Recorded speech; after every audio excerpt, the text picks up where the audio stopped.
भेटाई मजा ना ना ना भेटाई मजा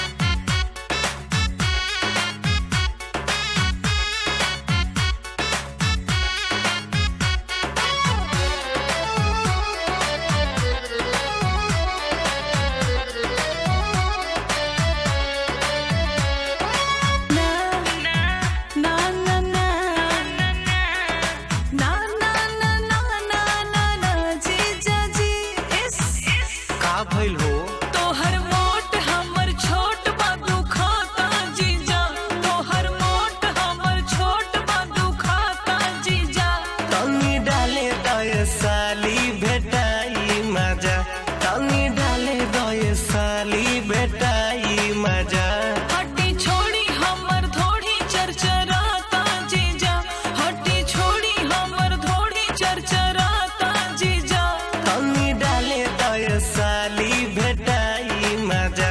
तनी डाले दय साली भेटाई मजा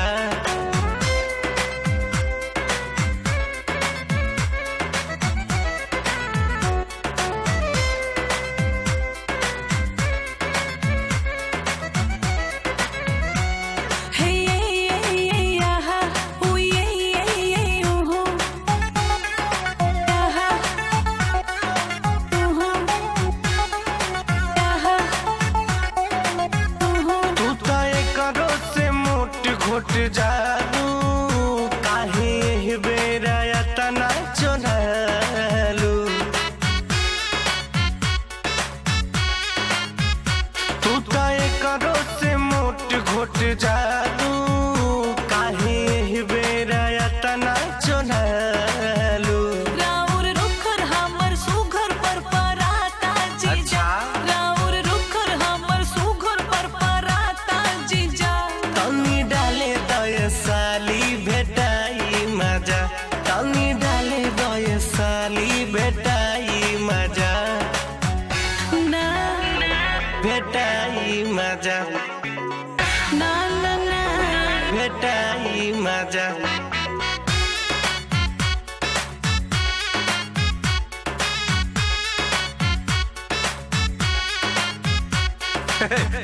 अरे काहे के ई होली बेकार करतारू आ जीजे से डरावे में इनकार करतारू हक साली में हो खेलाया आधा तोहर जीजा कुछ करी है न ज्यादा हक साली में हो खेलाया आधा तोहर जीजा कुछ करी है न ज्यादा देखी मौका करब धोखा सब बुझाता जीजा देखी मौका करब धोखा सब बुझाता जीजा तनी डाले दय साली भेटाई मजा तनी डाले दय साली भेटाई मजा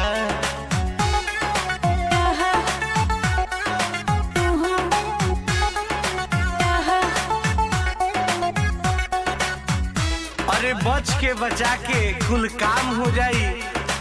आई अभी बुझाई लेकिन बाद में आराम हो जाई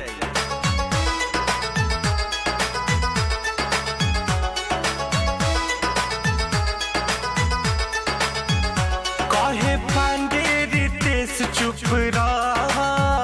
पिचकारी के लोड तनी सा